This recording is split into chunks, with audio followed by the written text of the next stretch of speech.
Questo è l'Uomo Ragno Corno 106, prima edizione, vedete, vi faccio una rapida panoramica della copertina.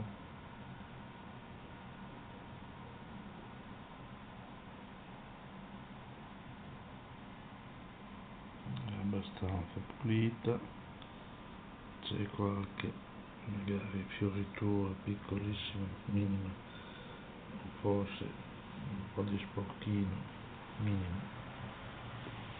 Diamo un'occhiata alla costa, vedete la costa, eccola qua, è un po' abrasa, vedete,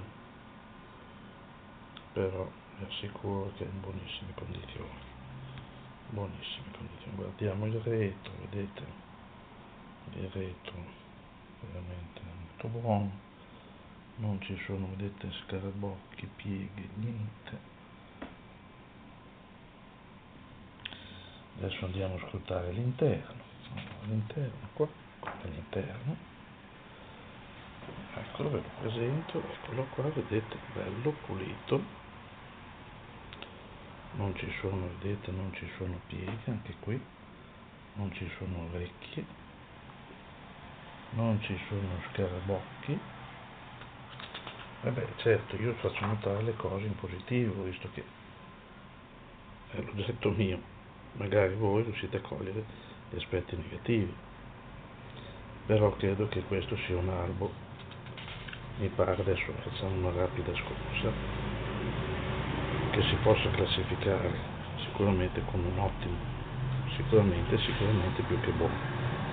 Ecco, andiamo a vedere, vedete qua, non ci sono pieghe, andiamo a vedere a metà com'è la situazione. Un po' di ingiallimento, vedete le graffette, vedete che sono abbastanza visibili, direi che sono ottime, non c'è il minimo, dico minimo segno di, come dire, di ossidazione.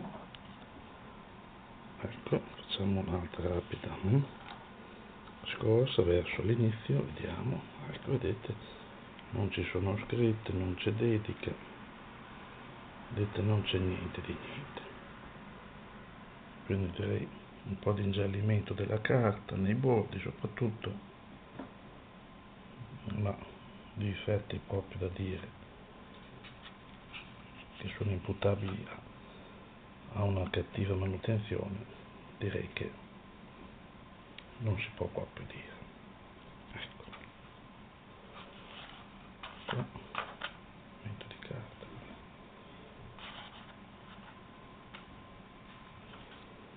qua, ecco, vedete che